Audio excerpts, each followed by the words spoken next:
네, 오늘 우리에게 주신 말씀 보도록 하겠습니다. 야고보서 3장 말씀입니다. 야고보서 3장 1절에서 6절 말씀까지입니다. 내 형제들아 너희는 선생된 우리가 더 큰 심판을 받을 줄 알고 선생이 많이 되지 말라.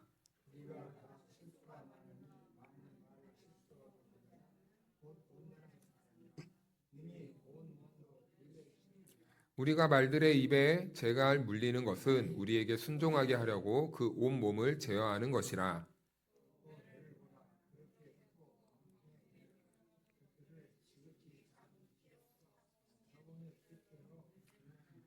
이와 같이 혀도 작은 지체로 돼 큰 것을 자랑하도다. 보라, 얼마나 작은 불이 얼마나 많은 나무를 태우는가.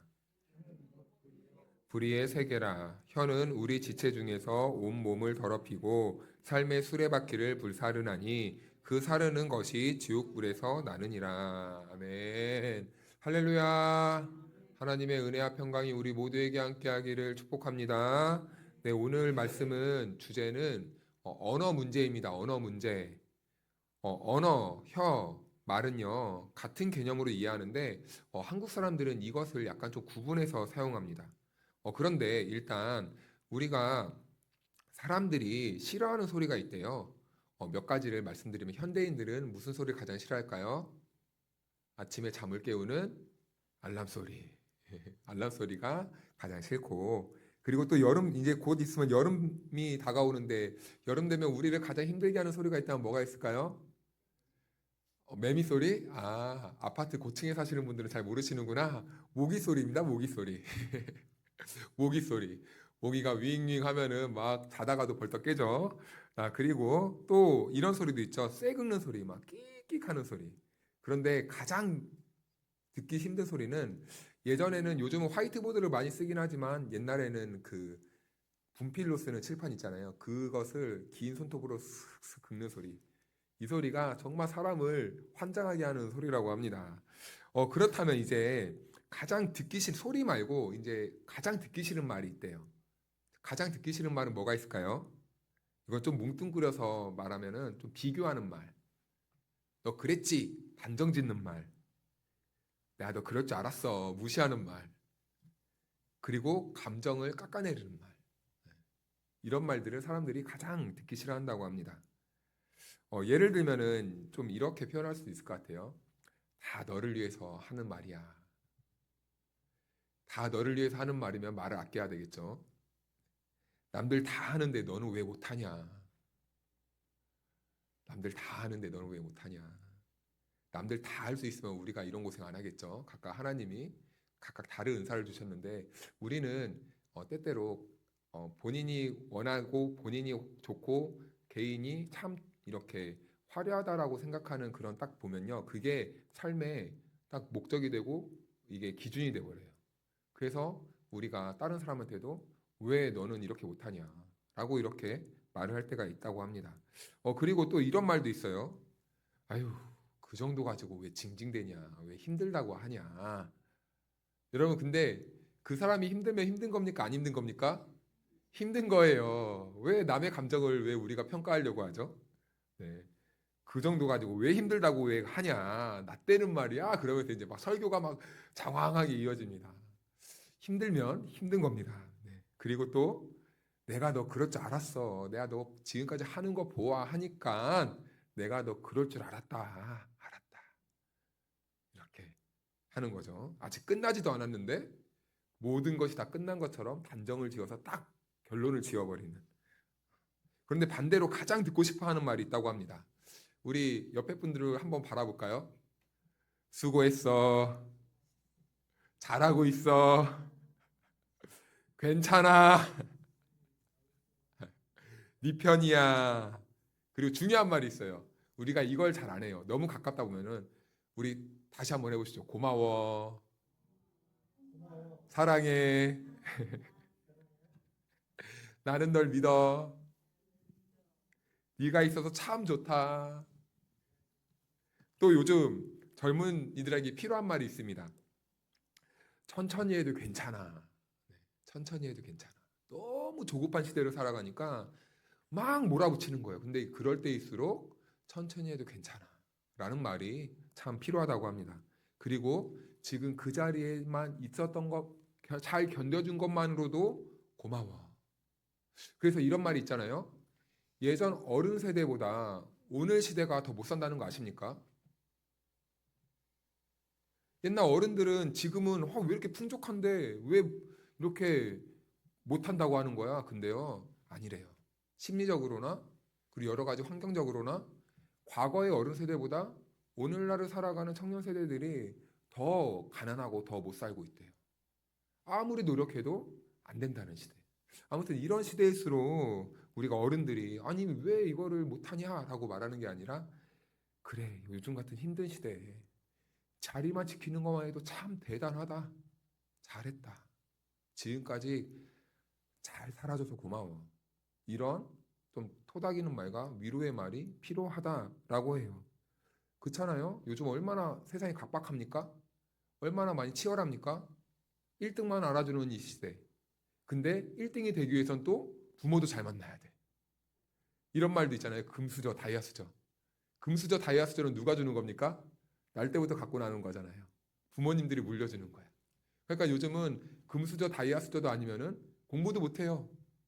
공부도 못해. 그거 아십니까? 서울대 가기 위해서는 특별한 문제를 풀어야 되는데 그게요 강남 지역 학원에서만 가르친대요. 그럼 다른 학원에서는 그거를 가르쳐 줄 수 있는 실력이 있는 선생님들이 없다는 거예요. 강남에만 그런 선생님들이 있대요. 자, 그러면은 여기서 문제요. 서울대 가기 위해서는 어디에 살아야 됩니까? 강남에 살아야 돼. 강남에 살아야 돼. 이게 말이 안 되는 거잖아요. 그렇죠? 이런 시대를 우리가 살고 있는데 막 몰아붙인다고 해서 되는 문제가 아니라는 거죠. 그 자리만 있어도 참 고맙다. 참 지금까지 잘 버티고 잘 살아줘서 고맙다. 이런 위로와 따뜻한 격려가 필요하다는 겁니다. 그리고 또 어떤 사람들은 말을 할 때마다 막 가르치려고 하는 사람이 있어요. 내가 이렇게 해야 된다, 저렇게 해야 된다, 그렇게 하면 안 됩니다, 이렇게 해야 됩니다. 막 시시콜콜 다 가르쳐요. 그럼 속으로 이런 생각이 들잖아요. 아, 나도 할 줄 알아요. 몰라서 하는 게 아니에요. 다 압니다. 라고 이렇게 말할 때가 있습니다. 틀린 말은 아닌데, 근데 듣기가 싫은 거예요. 이런 말을 보고 뭐라고 합니까? 잔소리다. 라고 해요, 잔소리다. 이렇듯 말이란 참 어려운 것 같아요. 말은요, 내가 상대를 위한다고 하지만 받는 사람이 그 말을 받아야 소통이 되는데 받지 않으면은 그것은 그때부터는 이 갈등과 분열의 이 원인이 될 수도 있는 것이 사실은 사람의 말이에요. 그래서 말은 잘해야 뭘까요? 잘해야 본전이에요, 말은. 말은 진짜 잘해야 본전입니다. 그건 자녀들한테도 마찬가지고 가까운 사람한테도 마찬가지고 정말 말은 그래서 조심스럽다라는 거예요. 그래서 오늘 이 말씀의 이 혀의 이야기는요. 단순히 어떠한 우리의 인간의 뭐 성품이나 뭐 인품이나 그런 연결된 문제일까? 그리고 말이라는 주제가 이 야고보서 3장에서부터 나오는데 그 이유는 무엇인가? 그런데 그 이유가 사실은 1장에서부터 시작되었어요. 1장에서부터. 우리 1장 4절을 한번 펴볼까요? 1장 4절 같이 한번 읽겠습니다. 시작. 인내를 온전히 이루라. 이는 너희로 온전하고 구비하여 조금도 부족함이 없게 하려 함이라. 아멘. 여기에 말씀해 보니까 온전하고 구비하여 조금도 부족함이 없게 하려 함이라. 이런 상태를 두 글자로 말하면 성숙이라고 합니다. 성숙. 그리고 다음 절을 볼 텐데 우리 18절 말씀을 이어서 읽어볼까요? 시작. 그가 그 피조물 중에 우리로 한 첫 열매가 되게 하시려고 자기의 뜻을 따라 진리의 말씀으로 우리를 낳으셨느니라. 아멘. 야고보서를 보면서 많이 언급된 부분인데 우리는 하나님이 무엇으로 낳았습니까? 우리는 무엇으로 낳았습니까? 제가 야고보서 할 때마다 매번 이렇게 말씀드렸는데 진리의 말씀이요. 여기 말씀을 보니까 마지막을 보니까 자기의 뜻을 따라 진리의 말씀으로 우리를 낳으셨느니라. 아멘. 우리는 거듭났잖아요. 우리는 거듭났는데 무엇으로 거듭이 났죠? 말씀으로 다시 태어났다는 거예요. 말씀으로 우리의 인생이 새로워졌다는 겁니다. 그래서 우리가 말씀으로 태어났으면 우리 무엇으로 자라야 되는 거죠? 말씀으로 자라야 되죠. 네. 예소미하고 겸이가 제 아들, 딸로 태어났습니다. 그럼 누구 아들, 딸로 자랍니까? 우리 아영이 아들, 딸로 자랄 수 없잖아요. 제가 저에게 보내주신 하나님의 자녀들이니까 이렇게 저에게서부터 자라가고 저를 닮아가고, 그래도 쟤네들이 하는 행동이 다 어디서부터 나온 겁니까? 이거는 숨길 수가 없는 거잖아요. 그쵸? 숨길 수가 없듯이 우리는 진리의 말씀으로 거듭 태어났잖아요. 그럼 우리는 숨길 수 없는 것이 있다는 거예요. 그건 무엇이라고요?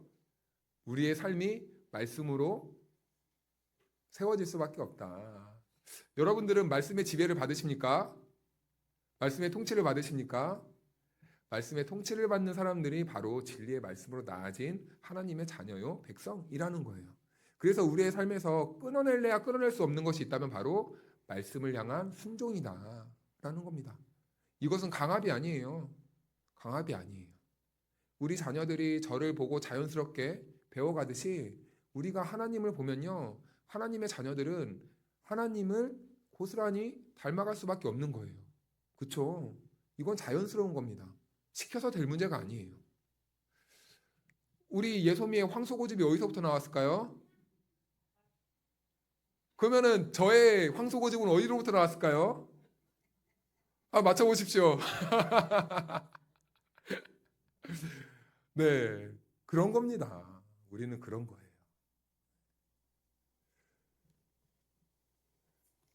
그래서 이것을 성숙이라고 하는데 이것을 진리의 말씀으로 낳았다라고 말해요. 그래서 우리가 정상적으로 하나님에 의해 충성되었다면 우리의 삶과 우리의 인격과 우리의 이런 삶의 패턴들이 자연스럽게 하나님과 닮은 꼴이 되어야 된다는 거예요. 이것은 우리가 하고 싶어서 하는 게 아니라 자연스러워지는 겁니다. 우리가 먼지구덩이에 있으면 자연스럽게 먼지가 내 몸에 묻듯이 하나님의 말씀에 우리가 붙잡혀 있으면 하나님의 말씀들이 우리의 몸에 그냥 붙는 거예요. 내가 따서 먹어야지 뭐 이럴 수도 있겠지만 그냥 자연스럽게 붙는 거예요. 그러면 우리의 삶에서 하나님의 말씀들이 그냥 나오는 거죠. 그게 바로 하나님의 자녀들이다라는 겁니다. 그리고 26절 말씀도 한번 읽어볼까요? 우리 한번 크게 읽겠습니다. 시작. 1장 26절 시작. 누구든지 스스로 경건하다 생각하며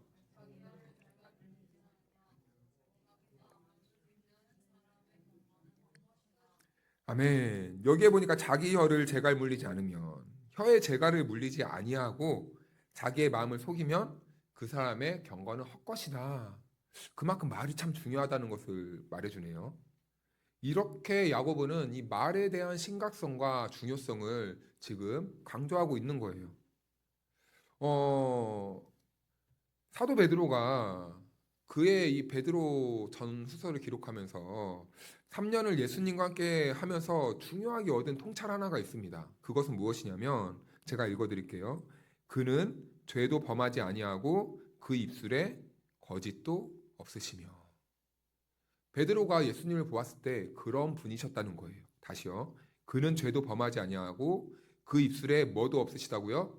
거짓도 없으시며. 거짓도. 항상 예수님은 진실만을 말하고 정직하게 언어 생활을 했다는 겁니다. 베드로는 예수님과 3년간 생활하면서 예수님의 진짜 모습이 무엇인지를 보았던 거예요. 그래서 그가 베드로서를 기록하면서 예수님에 대해서 이렇게 기록하고 있는 거죠. 근데 이 말은 이사야 53장에서도 예언되었어요. 그리고 성취된 겁니다. 그리고 베드로는 그것을 목격했어요. 경험했던 것입니다. 그렇다면은 여러분, 이 야고보는 누구의 형제입니까? 예수님의 형제예요. 근데 이 야고보가 지금 말에 대해서 경각심을 주고 있다는 것은요, 지금 이 야고보가 적어도 30년 동안을 예수님과 동거동락하고 생활을 하면서 예수님의 품격과 언어를 목격했다는 거죠. 예수님이 어떻게 생활하셨고 어떤 언어를 사용하시고 어떤 행실로 살아오셨는지 잘 경험하고 체험했던 사람이에요. 그래서 지금 야고보는 그리스도를 중심으로 이런 내용들을 써내려 가고 있는 겁니다. 그래서 우리 3장으로 한번 가볼까요? 야고보서 3장. 우리 3장 1절 말씀을 우리 다 같이 한번 크게 읽어보겠습니다. 시작. 내 형제들아 너희는 선생된 우리가 더 큰 심판을 받을 줄 알고 선생이 많이 되지 말라. 아멘. 이 글을 읽어야 하는 대상이 누구냐면 불신자들이 아니에요. 교회들에게 하는 말입니다. 조금 더 구체적으로 교회 안에 성도들에게 하는 말씀이에요. 그래서 대부분 이 성경이나 이 서신서들은요, 불신자들을 향해서 기록되지 않았어요. 항상 이 교회 안에 있는 성도들에게 기록합니다. 그래서 야고보도 마찬가지예요. 내 형제들, 공동체의 성도들을 말하는 거예요. 그런데 여기에서 시작할 때 내 형제들아 이렇게 시작하잖아요. 그런데 헬라어는 약간 다른 문법으로 기록되어 있습니다. 어떻게 시작하냐면 이렇게 되지 말라 형제들아. 뭐라고요? 이렇게 되지 말라 성도들아, 형제들아. 이것은 조금 더 강력하게 말하는 거예요. 형제님들, 우리는 이렇게 되면 안 됩니다. 이게 아니라 이렇게 되면 안 됩니다. 형제들아. 약간 이렇게 강력한 어조로 감정을 쏟아내면서 호소하고 있는 거죠. 얼마나 교회 안에 이 언어의 문제가 심했으면 야고보가 그렇게 되지 마십시오. 라고 이렇게 강력하게 말하는 거예요. 그래서 한마디로 지금 일어나고 있는 공동체 안에서 벌어지는 그 일을 당장 멈추십시오. 라고 하는 거예요.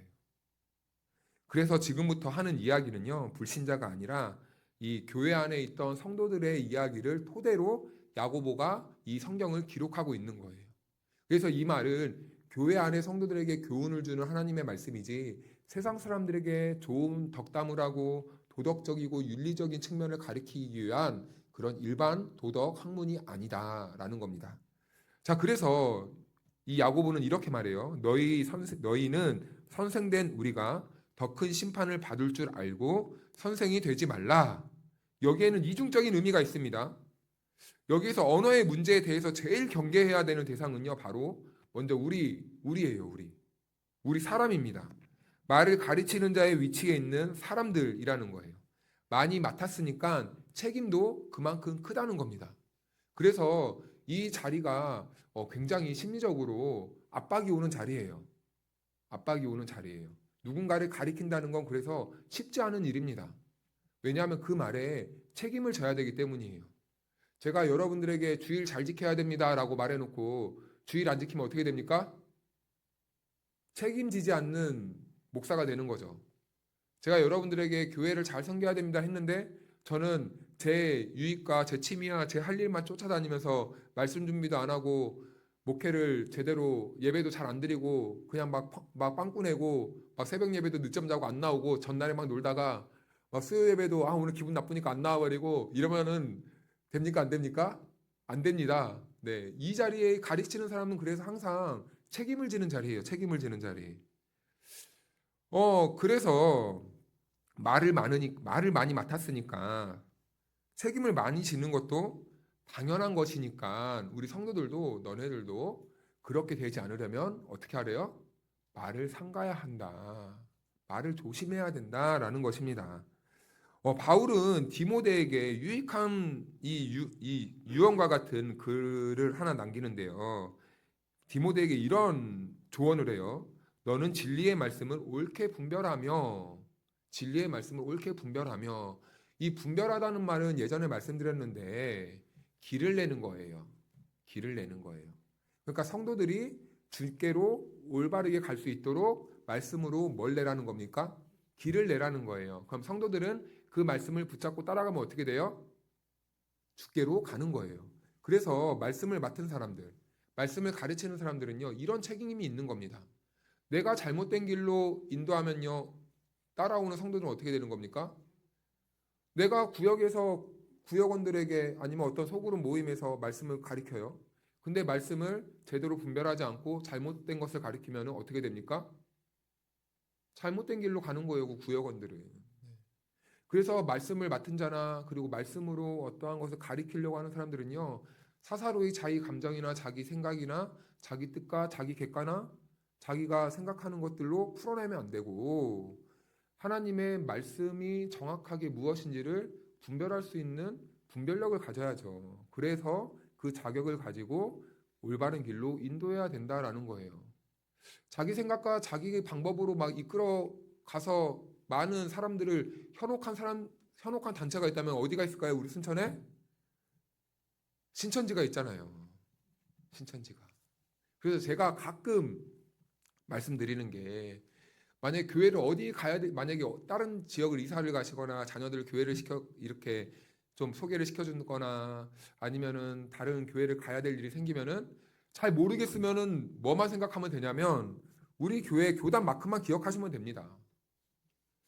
그것만 해도 잘못된 길로 갈 가능성은 확 줄어요. 확 줄어요.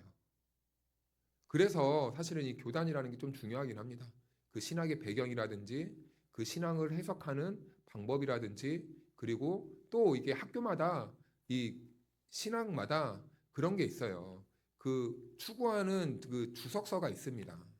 그래서 그 외의 것은 좀 어느 정도 이렇게 가지를 쳐주고 이 정도만 보아도 보편적으로 교회를 세워나가는데 무리가 없습니다라고 하는 그 이 몇 가지의 이 주석서들이 있어요. 그렇기 때문에 아무리 강단에서 사담을 많이 하더라도 성경을 해석하거나 성경을 풀어내는 이 방법은요, 공부를 안 하신 목사님들은 어쩔 수 없는데 공부를 그래도 어느 정도 하신 목사님들은요 그렇게 막 위험하게 해석을 하거나 그러진 않습니다. 아무튼 디모데에게 길을 바로 내라. 왜냐하면은 말을 맡았기 때문이에요. 그 디모데를 통해서 많은 성도들이 이제 주께로 갈 거예요. 그렇기 때문에 그 말씀의 길을 잘 닦아야 된다. 그만큼 말은 중요한 거다. 가르침은 중요한 거다라고 하는 겁니다.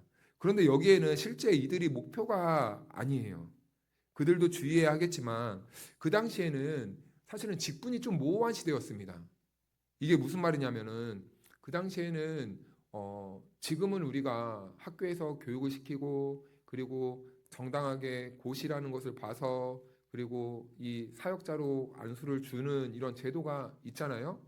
그런데 그 당시에는 이런저런 제도가 없었어요. 그래서 교회 안에서 조금 이렇게 학문을 배웠고 그리고 글을 볼 수 있고 글을 이해할 수 있는 사람들은요, 너나 나나 할 것 없이 다 선생 역할을 하려고 했습니다. 어떤 현상이었냐면요, 말씀을 딱 누가 전해요. 그러면은 딱 이러는 거예요. 보고 있다가 저거 아닌데? 라고 하는 거예요. 저거 저 말 아닌데? 아닌 것 같은데? 내가 이해하고 내가 경험한 것과는 좀 다른데? 라는 이런 현상들이 일어난 겁니다. 그러니까 제대로 된 규범과 어떠한 그게 없으니까 그냥 본인이 이해하고 본인이 사사로이 풀고 본인이 생각한 대로 그냥 판단해 버리는 거예요. 이런 일들이 일어나게 됐다는 거죠. 그런데 거기에서만 멈추는 게 아니라요. 사람이 생각과 다르니까 내 생각과 다른 사람들을 좀 약간 폄훼하는, 깎아내리는 이런 시도가 일어난 거예요. 그러니까 이 말씀을 딱 전했는데 돌아와서 좀 약간 공부를 덜 한 것 같은데, 저건 좀 아닌 것 같은데, 저거는 내 생각에 이런 말씀이 아니던데, 내가 경험한 건 이런 게 아니었는데, 좀 문제가 있는 것 같은데, 뭔가 문제가 있어. 라고 이렇게 계속 이 얘기가 나오는 거죠. 그러니까 교회 안에서 누군가가 가르치는데 뒤에서는 그렇게 성도들이 그런 분위기가 되니까 그런 말을 들은 사람들은 그때부터 어떤 현상이 일어나냐면 한두 번이야. 뭐, 야, 그럴 수도 있지 뭐. 아니, 그러려니 하는데 계속 같은 말을 반복해서 듣다 보면은 사람이 어떻게 됩니까? 그런가? 하게 돼요. 그런가 하면 끝나는 겁니다. 그때부터는 이제 다 이상하게 들리기 시작하는 거예요. 저 사람이 하는 말이 신뢰가 안 되는 거예요. 그러니까 이 교회 안에 어떤 현상이 일어났습니까? 많은 스승이 일어나니까 교회가 이제 혼잡해지기 시작한 거예요.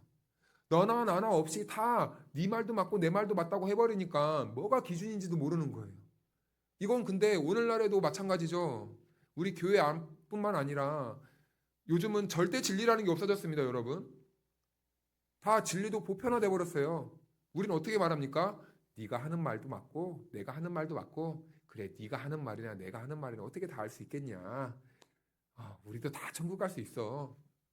진리를 보편화시키는 겁니다. 물타기 해버리는 거예요. 기준이 사라지는 거예요.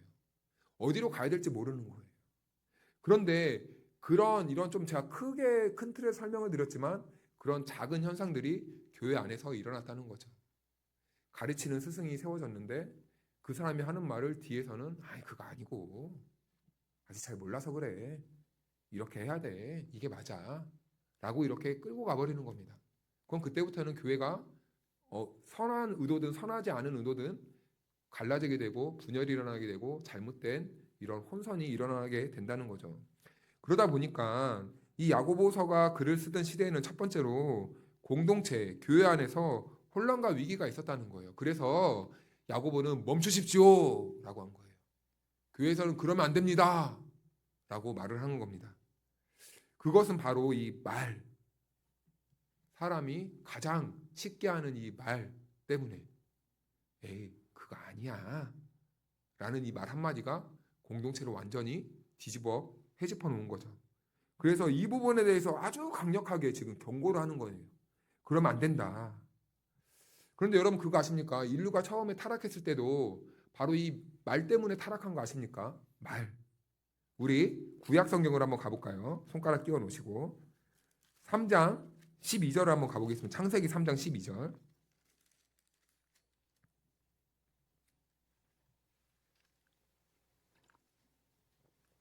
구약 성경 창세기 3장 12절.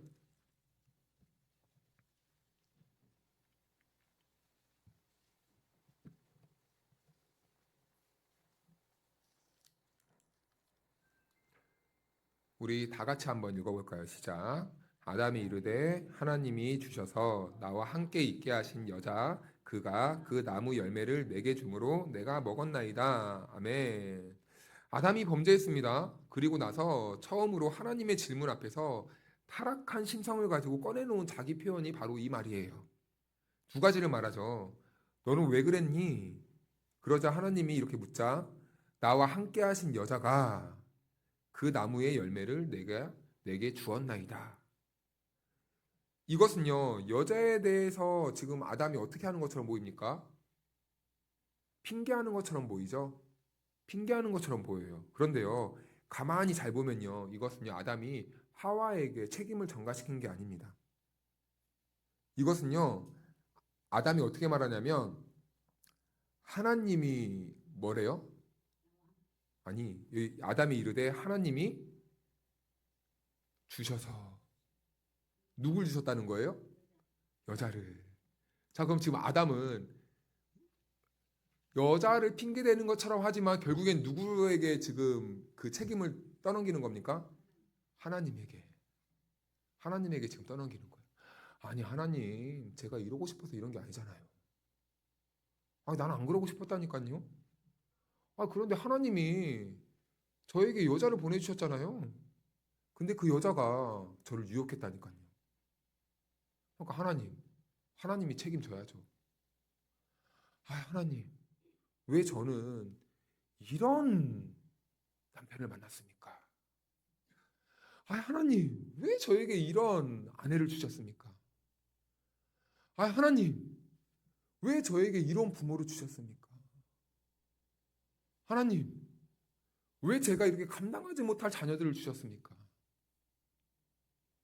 이런 식이 될 수도 있는데, 아담이 지금 자기가 죄를 지은 것을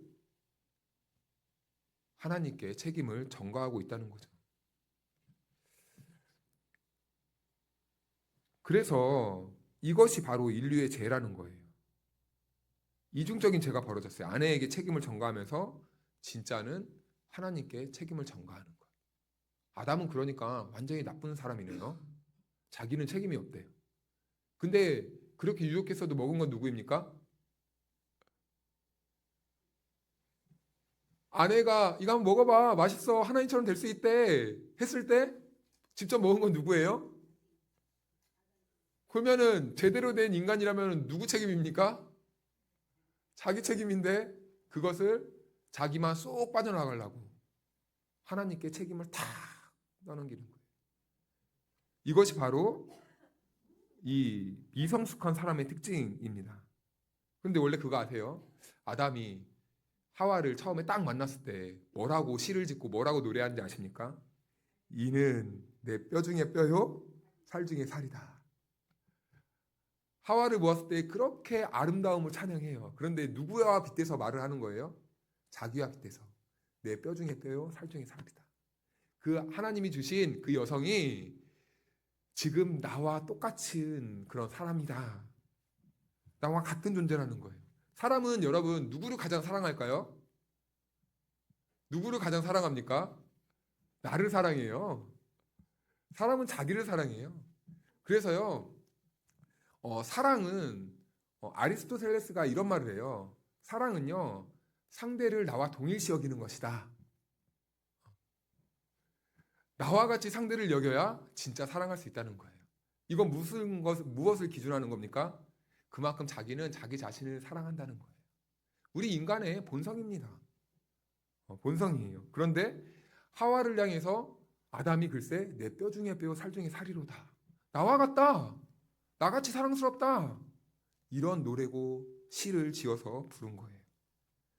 그런데 세상에 나와 같았던 사람이 자기가 죄를 지으니까 하나님 저거 하나님이 주신 거 저것 때문에 제가 죄를 지었다니까요. 갑자기 돌변해서 적대심을 갖는 거예요.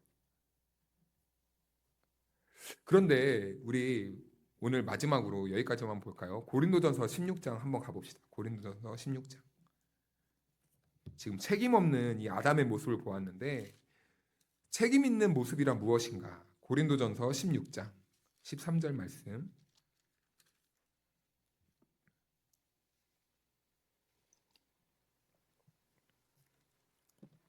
얼마 전에 새벽 때 우리가 본 말씀인데 우리 16장 13절 고린도전서 신약성경 285면입니다. 다 같이 한번 읽어볼까요? 시작.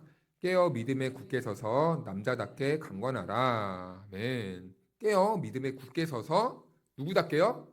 남자답게 강건하라. 이 말은 고린도 교회의 성도들에게 말한 거예요.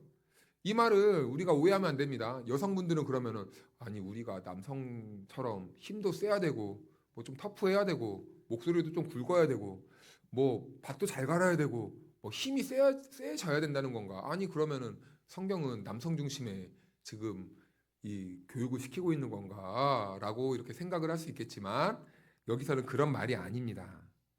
여기서 말하는 것은요. 먼저 고린도 교회에서 가장 심각한 문제는요. 많은 문제들이 있었어요.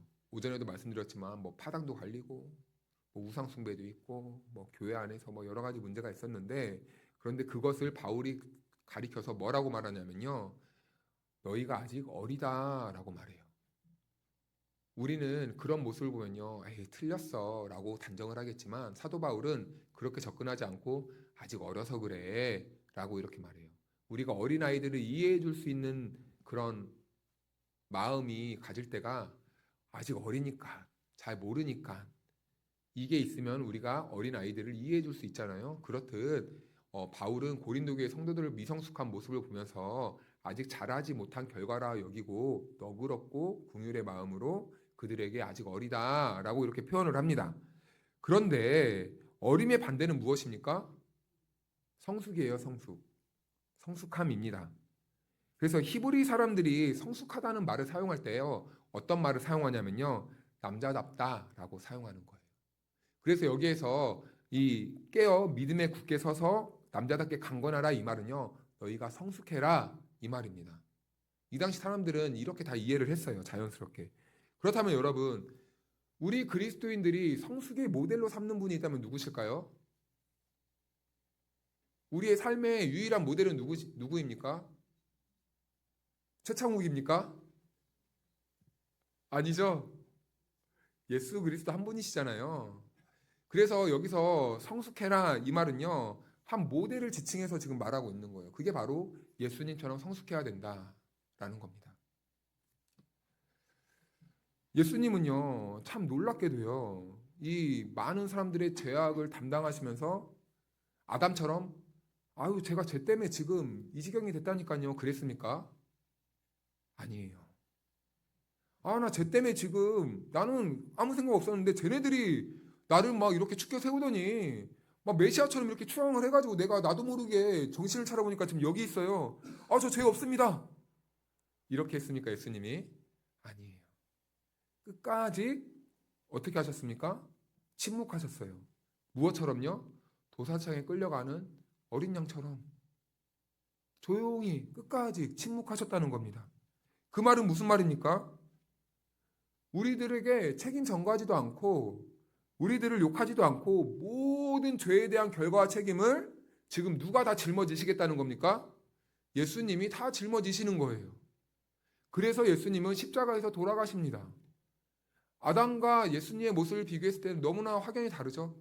첫째 아담은 그 죄로 인하여서 모든 책임을 그 여자와 하나님께 돌렸다면 성숙한 남자다운 우리 예수님은 모든 책임을 자기의 문제로 끌어안고 지금 자기가 모든 것을 다 책임졌다.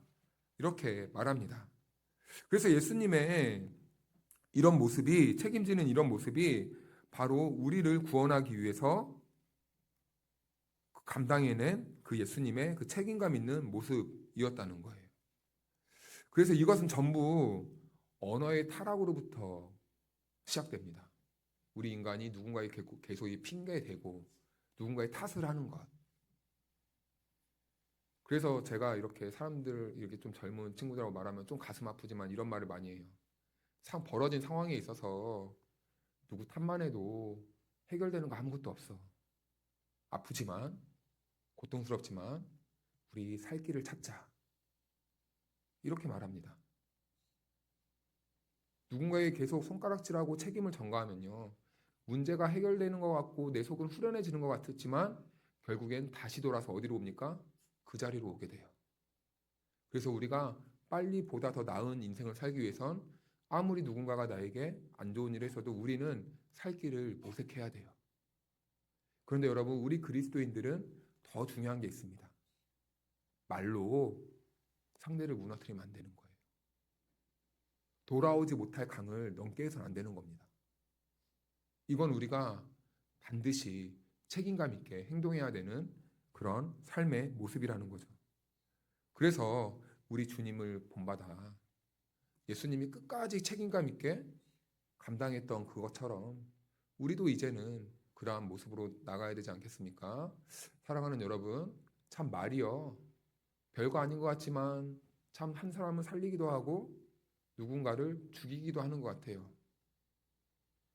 그래서 우리 그리스도인들은 무슨 말을 사용해야 될까요? 살리는 말을 사용하기를 주님으로 축복합니다.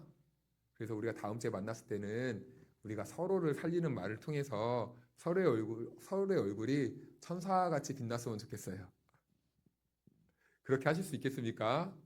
그것이 바로 우리 그리스도인들이 걸어가야 될 십자가의 길이다라는 겁니다. 여러분, 생각만 해도 기쁘시지 않아요? 누군가가 나 때문에 살아난다면 죽이는 것보다 살리는 게 낫잖아요. 이번 한 주도 말에서 승리하는 아주 멋있는 그리스도인 될 수 있기를 축복합니다. 우리 같이 찬양할까요? 전능하신 나의 주 하나님은, 우리 찬양하겠습니다. 지금은 우리 구주 예수 그리스도의 크신 은혜와 우리 하나님 아버지의 측량할 수 없는 사랑하심과 보혜사 성령님의 교통하심과 충만하심이 이번 한 주도 한 영혼을 살리는 말을 사용하기를 결단한 우리 성도 한 사람 한 사람 위에 영원토록 함께해 주시기를 간절히 축원하옵나이다. 아멘.